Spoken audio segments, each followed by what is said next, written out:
we'll switch to a lighter note there. So, Winning Time is out. Winning Time came out, I think, last week. I think it came out. Dropped with like 2 episodes. It was great.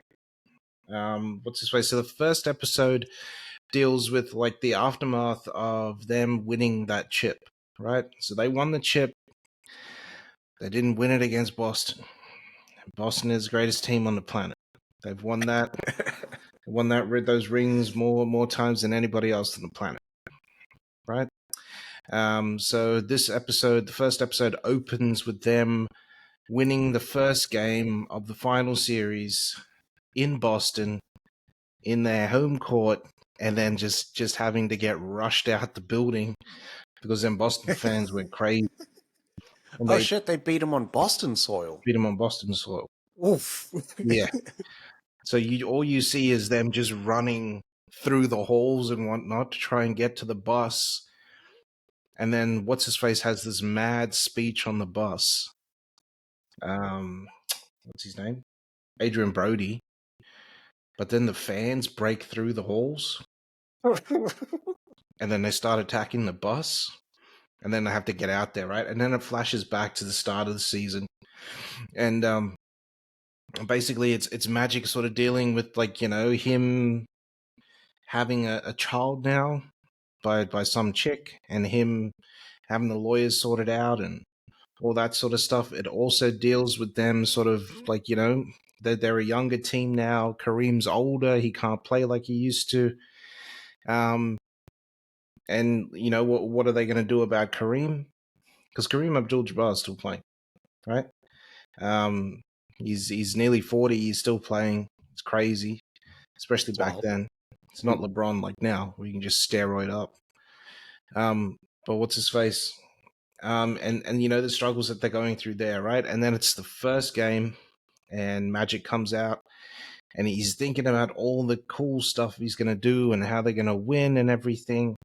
And it's a mad fucking shot because it's just him, and it's sort of just him reacting and playing, but there's no one else there.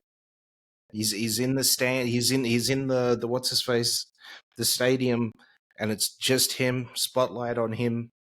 Everything else is black, and he's playing and playing and playing, and then you just hear crunch, and it smash shots to his knee.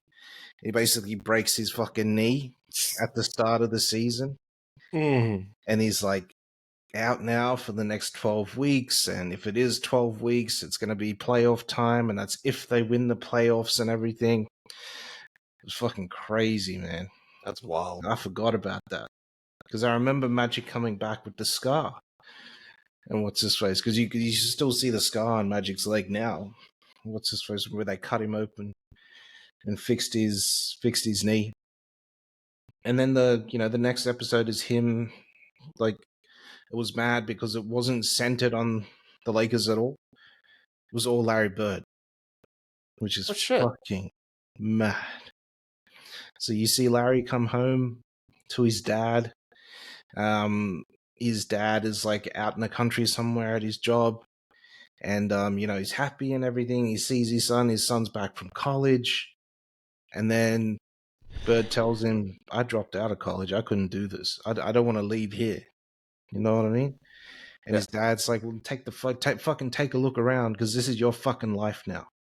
This is what you've done. You were the only person in our family to be able to go to college. Right?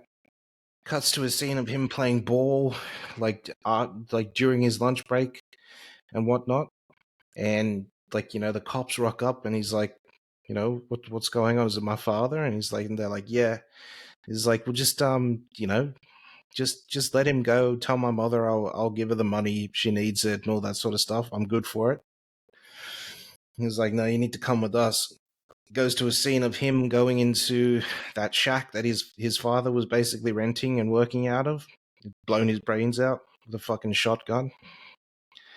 So it's just, it was just about him sort of picking himself up again, Larry, because he was still playing ball after that. Wasn't playing for a university or anything. One of the scouts sees him, tells him to go to one of the universities. I can't remember which one it was. and go try out. And he's like, the coach tells him that something about round here, we can actually challenge you. And he's like, all right. Larry's dressed in fucking normal work boots and jeans, a little fucking what's his face shirt, button up shirt. And he's like, all right, show me. And he just continues to put a fucking clinic on all those fucking O's. And he's like, coach, I'll keep score for you. And he gets up to like, he was like, I can't remember what the score was. What's the score, coach? And he's like 46. And that was all the points that he had scored on those O's. Like Larry is just too good, man. And also that episode is cut between like sort of Magic accepting that he's got a son now and not just paying this bitch off and sort of like, staying out of the child's life. Because that was the option. Just pay her a whole bunch of money.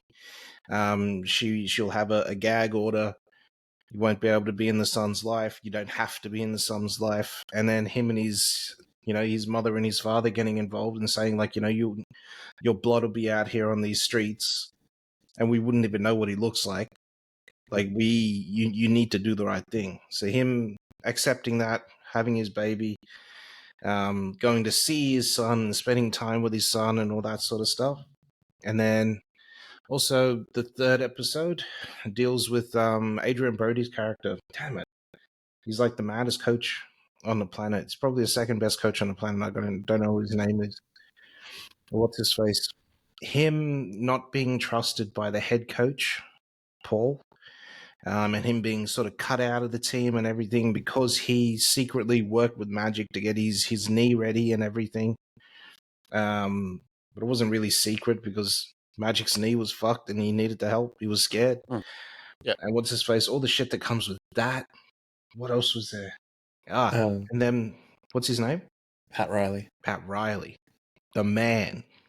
The king. Pat Riley is who they based all the people in Goodfellas on. The way that they best dressed. Yeah, the way that they dress, the way that they wear their hair. Pat Riley. What's his face? What's his face? So he's sort of, we don't know what's going to happen with him. This coach keeps fucking up. He messed up this trade deal because Magic said it was a good idea, so he didn't want it. He's got like a fucking vendetta against Magic. This guy. Fuck, it's played by Sudeikis as well, so it's mad. I get to see Sudeikis. Not Sudeikis. Wow. The other Jason. Jason Clarke? No. Jason Clarke is in it. Schwartzman? No. What's his name? John C. McGinley? That was in the Apple TV show with Harrison Ford. I know the name. It's like there, but it isn't fucking Jason Segel.